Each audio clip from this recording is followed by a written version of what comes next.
Yeah, you look very hot. Yeah, I am. I am hot. I think I've still got a mouthful of tea. All right.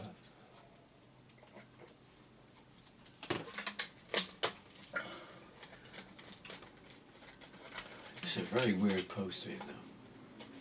I know. It's the strangest poster. Yeah.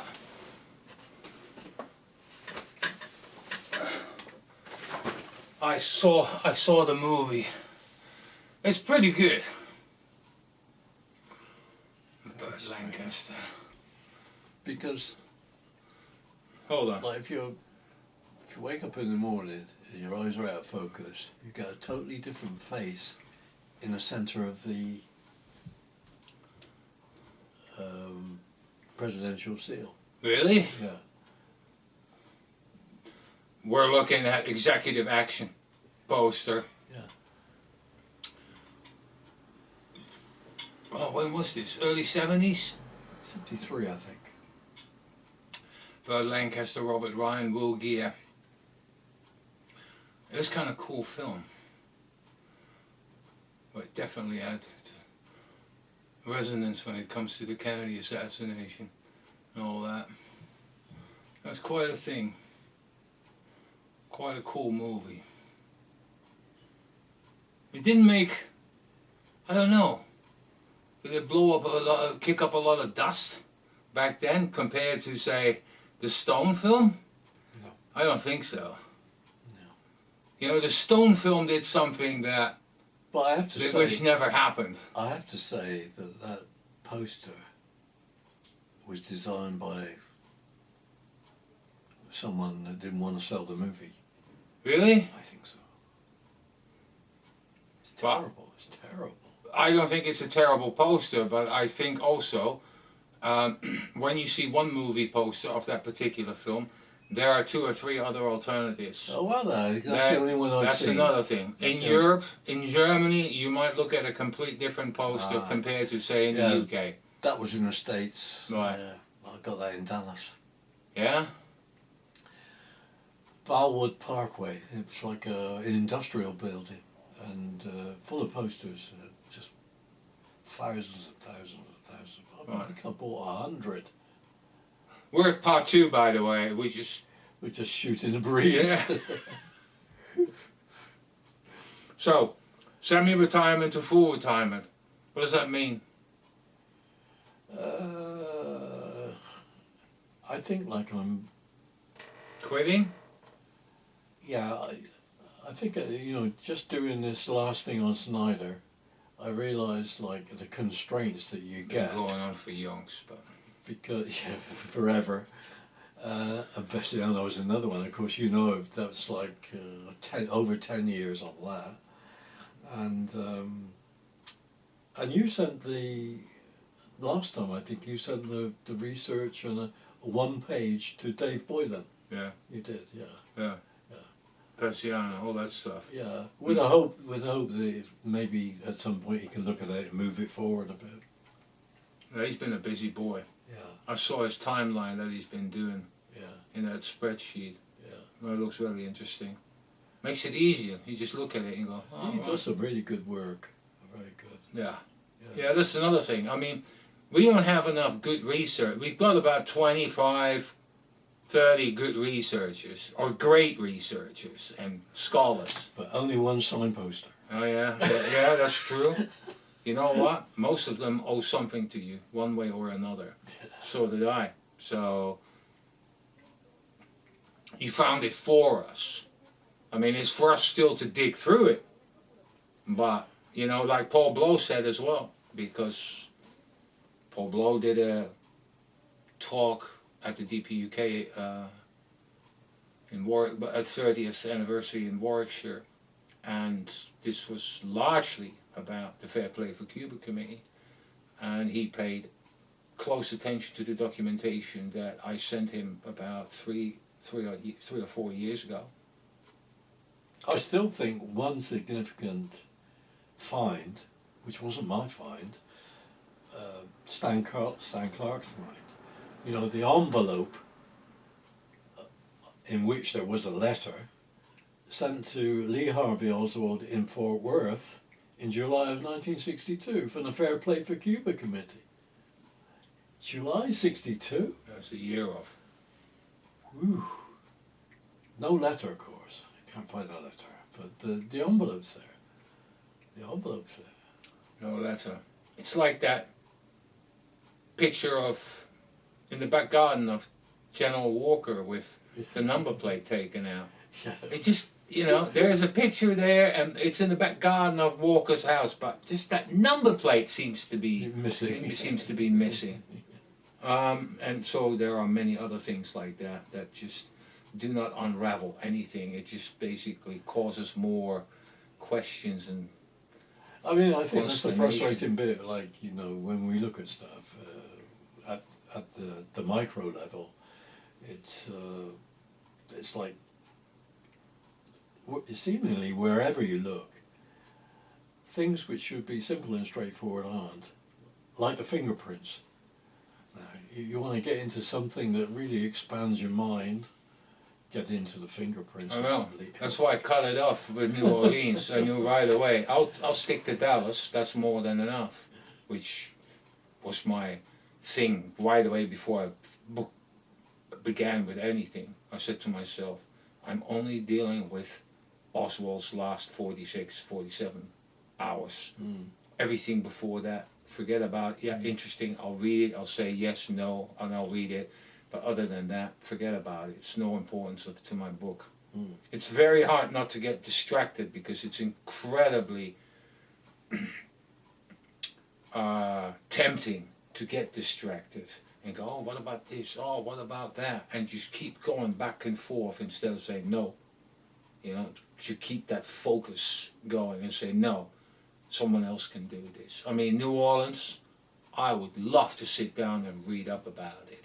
Not about Garrison or Ferry, but War in the Bruce and all that chicanery, all that stuff about informants, and which is just one of those underlying layers where you just look at and you go, yeah, that betrays something, etc., etc. I bet there's something like that also when it comes to the Dallas FBI. Same thing. There is something like that, but you just have to look for it and try and find it as such. You found some of it.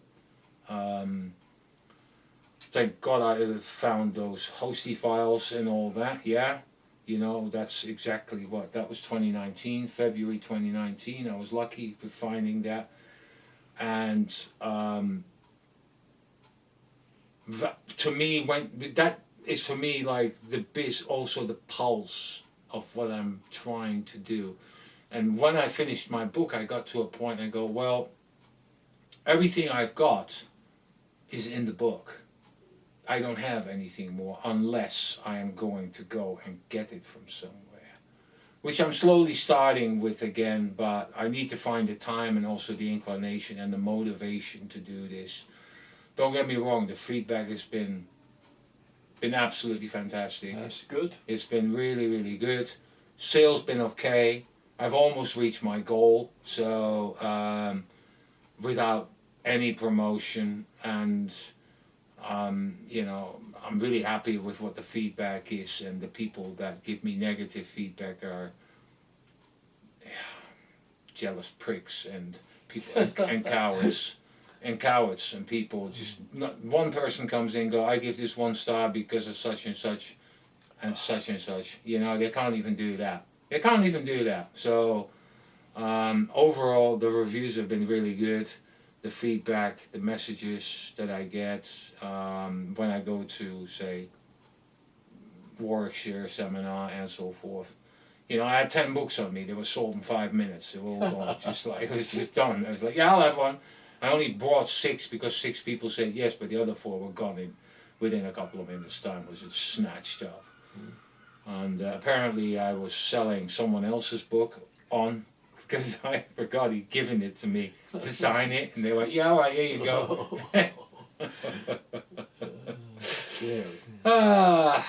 Sorry, David, but yeah. So for me, I think the way forward when it comes to NARA is the digital way. and just start a queue. I mean, FOIA used to be a thing. I bet you've got loads of FOIA still waiting. Yeah? How many do you have I have out? no idea. Hundreds? No, I don't think so. I don't think so. It could be. Some of them were multiple. That's true. Some of them were multiple. But there's no time limitation on any of that. No. I think one of the, if I remember correctly, one of the FOIAs I was really keen to get a file on Major Robert Erdrich, who was in charge of the military intelligence in New Orleans. Oh. I wanted to get his stuff, Major Erdrich. But I think Erdrich. Erdrich. But I think when it came down to it, the review board went after. They tried to get hold of him as well. He was living in the Panama Canal zone somewhere. Right. Right. But they never got. I don't think, as far as I know, they never got to him. He seems to certainly had his finger on the pulse for what was going on in New Orleans. Ferry and all that. Yeah, Or you know, Shaw. Yeah. Well, maybe the Cuban angle plus Oswald, I think. So he would be a really useful person to get his files. You always come with somebody up. Every time we talk, we've been talking like, what, 30 times? And then every time you come up with a new name and go, oh yeah, by the way, this guy, such and such. So yeah, he was, well, you brought up the subject of FOIA, so I can remember I went after his FOIA. And there were quite a few other people. I mean, there's lots of stuff around, Bart. Lots of stuff around. It takes time. Too much time. I just think of some of the researchers that we have. There's a Texas-based researcher, Robert Morrow. Yeah. And I think, you know, I would like to know what happened, and we've talked about it before, to the Johnson stuff. The Lyndon Johnson materials, which got deposited in '73 with a 50-year. Oh, the LBJ library thing. Yeah. With the John McCone papers. Well, we don't know what was in the stuff. I mean, two different people deposited stuff at the LBJ library, and a 50-year restriction was put on two packages. Yeah. That Johnson said should not be open until well, he put the 50 years on. LBJ put the 50-year restriction on. So I mean, It's just a matter of emailing the LBJ library and go, where's the stuff? yeah. Oh, maybe the Texan-based researchers could find out what happened, because it was supposed to be released in 2023, July, I think. Well, my route is going to be your riff sheets, because I've got about a stack of riff sheets, that much, and all of them are not online, and all of them are HSCA related, and all of them are DPD related, and so forth. So I'm going to email them and see what the score is. There's some things on the UCLA stuff, not UCLA, ACLU stuff. Oh yeah. That there are 4 documents that are also not online, and I've got about half a page of documents with riffs also that I wrote down when I went, go and ask for this, go and ask for that. So I'm going to work, because of this whole, let's just say the political situation prevents me from traveling there. I'm just absolutely not having this nightmare of being locked up for 3 or 4 weeks, so over nothing. So I'm just thinking if you're lucky. Yeah, I'm just thinking of doing it online and finding out what the best process is. You know, instead of bombarding them every day with 50 emails, I just need to see what's the best way how to do this. What is the process these days? How much will it cost, and so forth. But to me, It's my first step into that whole realm with the archives, and then on top of that, the FBI bulkies. That's another thing. I went through it. There's a lot of stuff in there as well. But will it be useful for me? I think especially people... I think, to be honest, Bart, it would be worth being locked up for 4 weeks to get access physically for you. It's 160 odd boxes of stuff. Really? Masses of stuff. Huge amount of stuff. But I let them do the work. That's the thing. Because I can pick it out the list and go, I need that. Go and find it. That's... We've got the index, haven't we? Yeah. Yeah, we have the index. The index is about 20 pages. So I'm just going to go through that and just mark everything that I'm interested in. Then you've got the FBI files where everybody talked about in February and that very few have seen so far. Whenever they're coming out, whether it's Giancana influenced. If they were just about Sam Giancana, they would have been released decades ago already. And I have a feeling that there are documents in there of which they wish they weren't released as such, because I think those documents nail the coffin further shut on certain predispositions and so forth. It's like when the Hoover documentation came out in 2017 and 2018, and Hoover just confirmed, you know, that they were already going for the lone gunman thing to get him and Katzenbach and, you know, just feeding off each other and making it sure that it's going to be Oswald. It's going to be cut and dry. Yeah. So just send him off as such. Other than that, I just don't see myself working on more. I'm working on a second edition of my book, but whenever I'm going to start that, I mean, in the background I've already have, but really writing and putting things down, I don't have the energy yet. And the job itself is just so demanding. I would say the job is intense. It's really intense. Very, very difficult. You know. And also, I work from a screen, so I'm on a screen all day.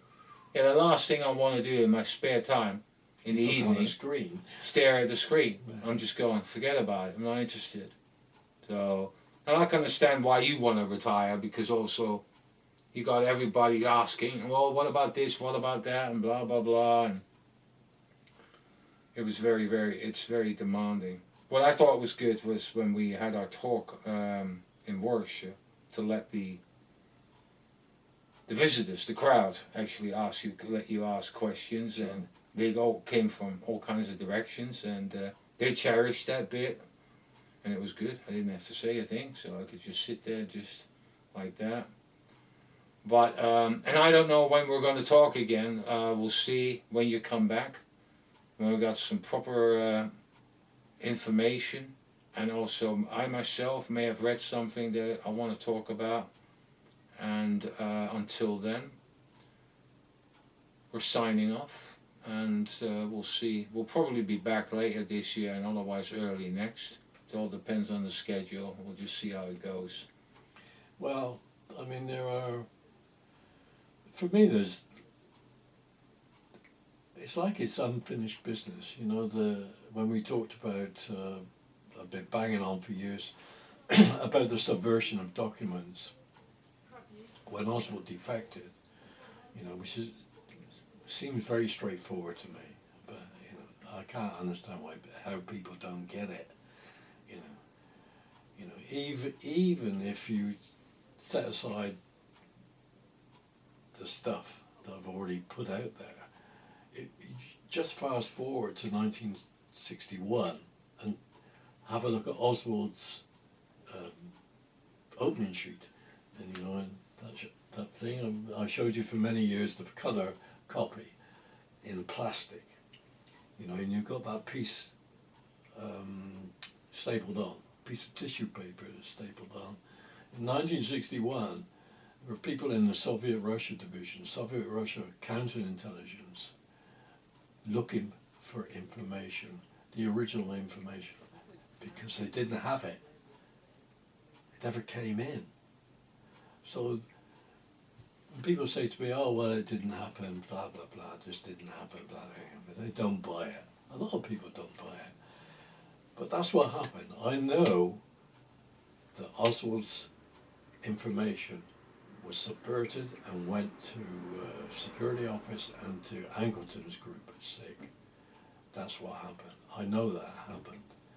You know, in future, in years to come, I'm sure I'm going to be proved right, 100% right. But for some reason, it's not accepted by a lot of people. And these other thinkers, the opinionators. influencers, yeah, I suppose so, yeah. But I suppose maybe that's too big a thing for a lot of people as well. You know, 'cause that's a bit like Snyder. You think about Snyder. He sat there and he's got Oswald in front of him. Is he CIA or is he State Department? That's a big bombshell, really. Yeah. I can't get to where I would like to on that, on Snyder. Which is whether he's agency or not. I'm 90% certain he's agency, but you know, you need totally definitive proof, I think. But a lot of people would look what we've written so far about Snyder as being enough, I think, to prove that he's agency. So that's another bit that I'm going to let go. You know, I'm going to let. You know, I've got two people that are helping me with that: Alan, Dale, and Kate Willard, and I think I've got to say, finish it. You know, finish it. Sometimes it's also good to let go. Yeah. You know, I mean, to be fair, Alan's has put on that. You know, it's a work in progress, but really, as far as I'm concerned, I'm done with it. I think. You could only go so far. It's a bit like the Vessiana stuff. I really got stuck on Vessiana. You know, I managed to do the first part so well, and then I really got Writer's block period. Fucked up with the second bit. You know, and Mr. Vessiana doesn't make it easy. You know, he's difficult. The opaqueness. So I think I'm as far as I can on that. And maybe Alan can he wanted to publish what I'd already written, so maybe he can do that. And No, it's never finished, though. it's never finished. It's never finished. And then I did another thing, which was I must have done it so many times. On the famous, how did Oswald get to Finland? I lost count of how many times I've I know done that. Scott Reed did a piece on it, and He did. and I gave him all my documentation.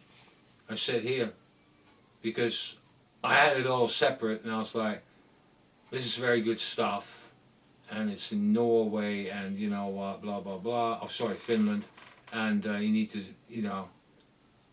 I think you need to have a better look at this. What you've written is already okay, but with this, it'll be superb because of what's in this documentation as such.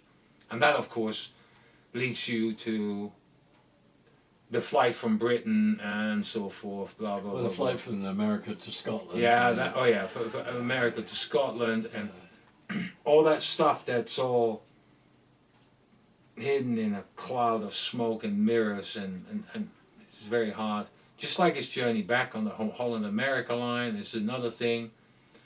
You know, I think you can't even go to the Holland-America line these days and basically call up these details on Oswald's departure and Marina's departure as such. So it's that difficult. And it's really frustrating to deal with all that type of stuff as well. That's another thing, for a reason for quitting if you get to a point See, when I did the book, the first thing I said to myself, that's it, I'm never touching this ever I again. remember you saying that. And 2 hours later, I was like, right, I can do book two and book 3, and I can do this. But I just went, well, if I'm retired and I've got plenty of time, I might just dig into that. But, or if I don't have a job that is as busy as this one is now, then I'd be willing to look into it, definitely. But I just think, like I get a jumble of thoughts, as I normally do. I was just thinking about a name which surfaced. Ruben Efron, this guy was looking at H.D. Lincoln stuff, opening Oswald's mail. I got that in 2008 from Betsy Wolfe's notes. And Betsy Wolfe, she knew it was a significant name, so what she did, she wrote it right up in the far corner in the tiniest handwriting that you can ever see. She wrote, R.E. is Ruben Efron. And then around it she wrote some other little squiggles. So really, you couldn't really... in the handwritten notes. Yeah, in the handwritten notes. So she surfaced Ruben Efron 15 years, well, I found it 15 years ago. I handed it around to quite a few people. Betsy Wolfe would be a great person to talk to. Just as a, Yeah, let's talk about 15 years ago. My understanding is that I think Jeff Morley's talked to him. Really? Yeah. Fantastic handwriting. Found it not to be important enough. I might be wrong on that, but she's certainly not someone that like I always see her as someone that did the best job of the research. I mean, when you read the handwritten reports about what she read and what she just did, and also how much of it was classified, yeah, because what she did was just a great job. Copy what was written in these CIA internals and memos and so forth. And then it gets hidden, and then it comes out. I think it might. And she had the clearest handwriting as well. It was the easiest to read. I think what Jeff says is, she didn't think she did much. She didn't think she did that much. But it's often the case, isn't it? People that think they don't do that much, they actually do a lot. I know. Just run Betsy Wolfe in the Blunt Archives, and you'll see all the handwritten documents about Soviet Russia, SIX, and all that, all these, the whole documentation, the whole Oswald passport thing, and so forth, State Department, etc., etc. She dug into that pretty deep. So I guess where I am with the signposting bit, I keep going back to this, like the subversion of the documentation for Oswald is a signpost. Keep looking, there'll be stuff will be coming out for researchers that will confirm that story. Snyder, definitely there'll be more coming for Snyder, I think, eventually. That's an interesting topic. Definitely more for the trip to Finland, because I think that's so bogus, that's going to crack apart at some stage, And Bessiana, of course, more stuff on Bessiana, but he's a tricky guy. Bessiana is a very tricky guy. He was a good agent. Yeah. A good agent. Yeah, if he's a tricky guy, you have to say he's a good agent. He's good at his job. He's very good at his job. Yeah. I mean, where we would benefit is if we could get U.S. travel records on United States travel records. I gather we can't get those. Is that right? I have no idea. I don't think so. Well, if you're looking, if anybody can get to U.S. travel records, Antonio Veciano traveled many times under the name of Blanche, Blanche, which was his mother's maiden name. So he traveled under Blanche. Uh-huh. Is this before his prison sentence, that bullshit prison sentence he got for I don't know how much cocaine. Yeah, all the travel records, you know, any of the stuff in the 60s travel.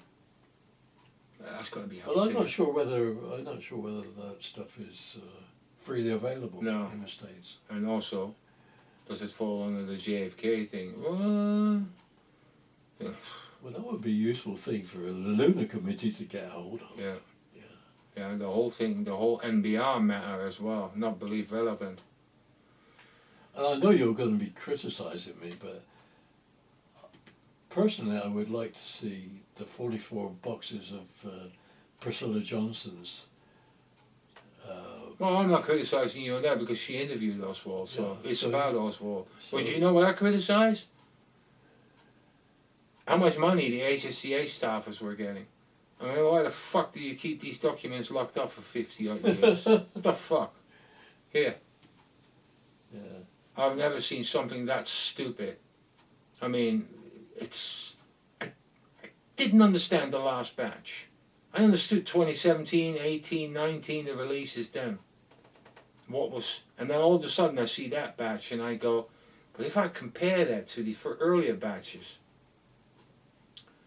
the value of the news. Now, unless there are brand spanking new names in these documents that have been kept hidden for decades because of such and such reason, which is possible, but I'm not knocking it and I'm not judging it. But at the same time, I say to myself, where's the value in that? Because we don't even know the value if that name just comes up once. The only thing we'll end up doing is go, well, we've got a new name, and I think this happened in 23 or 24 that there was a name coming up. But I'm looking and I'm going, but there's nothing else on this particular person, so how on earth are we going to find out more information? But when I see how the HSCA is remunerated, what do I care whether they get 10 grand or 20 grand or whatever? I really don't give a toss. And that's hidden for decades. And I don't think it was. I think I can remember seeing that in the HSCA files. Yeah? Yeah. Because I mean, I think, you know, it's a case that they're just shoveling loads of stuff out just to give the impression that they're releasing a lot of stuff. I mean, I don't think there are significant things in there, but I mean, I think they're just filling up a container with a lot of garbage, really. yeah, that too. And then also thinning the actual valuable stuff that's actually in there. So, you know, instead of say like, we've got 2 boxes filled with stuff. It's another way of hiding things. Yeah, we're going to give you 100 boxes filled with 98 boxes that are just absolutely inane and utter rubbish. And in between all that are 2 boxes with maybe 5 documents that are actually showing something. See, when it gets released as well, I mentioned that in our last talk. I mean, in those 44 boxes of Priscilla Johnson's, there must be something of interest, I think. I mean, she was very specific when she donated those 44 boxes, because I saw the letter she wrote. What did she say? Yeah, she said that these papers should not be released during my lifetime. So I think she probably has things in there. That could be valuable. Could be valuable, yeah. But that's 40 boxes to go through. No, 44. Alright, let's be precise there. Yeah, 44. So yeah, I mean, so there's still tons of stuff. I mean... But now... Don't get me onto the fact that so much stuff has already disappeared, you know. I know, but now, sorry about that, it should be easier with the internet and with requesting files. Instead of having to go there, it should be, hey, I'm going to order them, and I'm going to get them in, say, 30 days from now. That would help, because if you have that, I can set up a system so I know that 30 days from now, I've got files coming in, and I just got the whole choo-choo, the train going, and then every month I get X amount of documents because I set something up as such. That's probably my next move, something of some sort where I basically can get hold of without having to go there.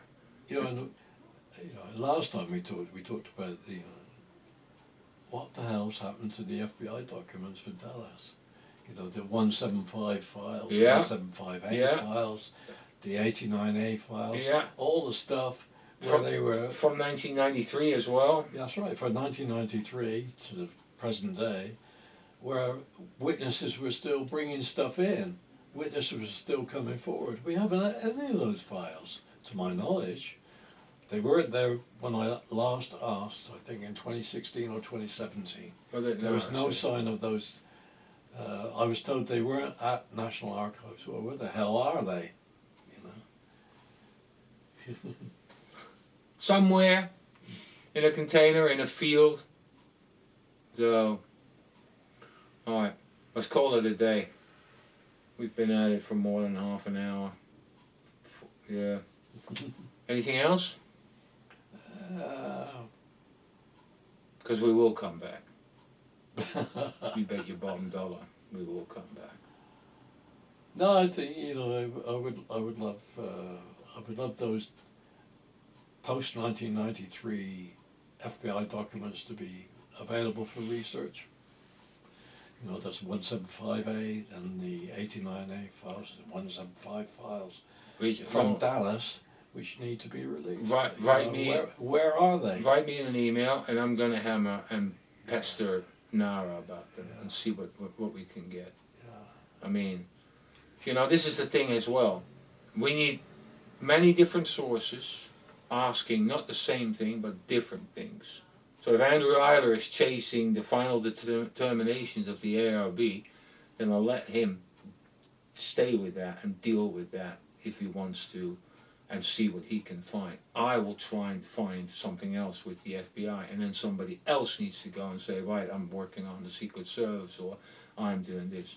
And you know what? It's frustrating, and it's boring, and it's thankless, but all it takes is one hit, and you go, fuck, I sent that email because I wouldn't have had this otherwise. That's what you've got to think of. And also expect to be disappointed several times, dozens of times, before you finally hit something and you go, aha.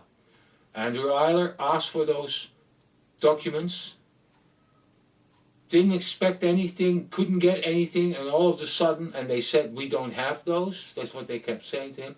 And all of a sudden he had a bunch of boxes in front of him with those. You just said the key word. A bunch of boxes in front of him. Sat in his chair in front of a computer, he wouldn't have got them. True, because he went there. Because he went there. Yeah, that's probably the difference. Yeah, that's another thing. You have to. Yeah, well, but I don't want to deal with ice. I regret to say it, but you have to physically be there. Yeah, that's true. Yeah. Well, I'll see what I can do. I can understand your reservations on that, because they could be, well, I think they could be quite difficult. U.S. immigration. Oh, I know they're difficult, but it's not just that. I'm just trying. What I try to do is files that haven't been digitized, mostly. That's one thing, and I know of, and I've got the riff sheet for it, so I know it exists. So then they can come up with their sub story of saying, well, we can't find it, or whatever. But at least I've got some proof. And when you read the stories, like Andrew's article he wrote for Kennedy's and King, where we know that documents were sent off back to the CIA and at NARA without riff sheets, because they belong to such and such a collection or blah blah blah, and they just, for some kind of technicality, can keep it out. Now that, what are you going to do with that? You have to be there personally, and so forth. And you need to have context. And I know you and Alan, you talk to people that are in the milieu and can make a phone call or two and that help you when you are at Nara as such. I don't have any of that. And what I'm looking for, I'm only looking for Dallas. I don't give a shit what happens in Washington. I mean, unless it's FBI related. What those files then you need are the 89A and the 175s and the 175As. You will email me about that. Because when you start to look up to 1993 and you've got witnesses still coming forward, people bringing photographs forward, I mean all that stuff, it must be sitting in there. Either in Dallas or in Washington. Well, they've got archival holding places. I'm trying to think where it is.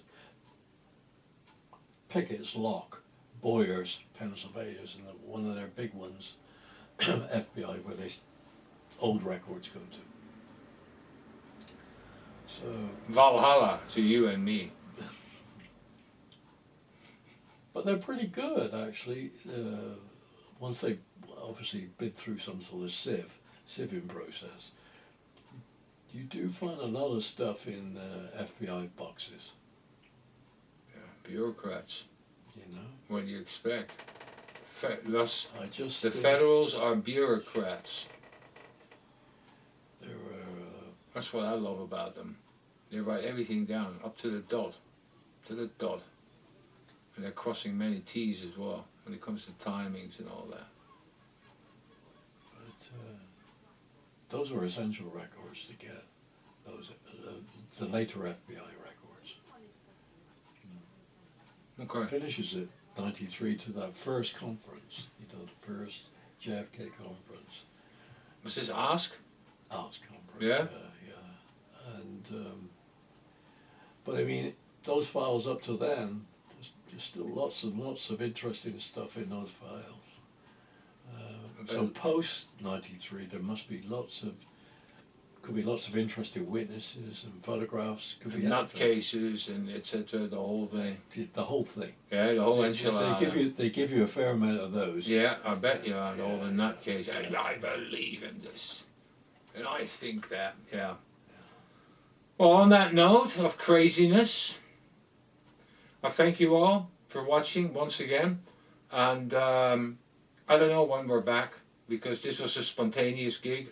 2 months after our gig in Warwickshire, which still hasn't been published yet because Neil put all the videos on his Mac and something happened and he doesn't have access to any of the videos as such. Really? And I was like, oh, that's good news.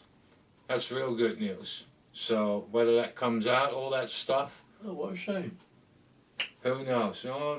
You know, you don't mess with rule number 1 in digital world, and that's back up, back up, back up. Yeah, I made that mistake once, and from then on, I always back up right away. It's ASAP. But anyway, that's a different matter. This was just a spontaneous thing. Also, I knew that you were gonna go, so for a while, for a long period of time, probably back in 6 weeks. Oh, I'm back, and. Yeah, we'll catch up whenever Peter's free as well. Be good to have Peter around. And yeah, thanks everyone, and we'll be in touch. Bye-bye. Bye.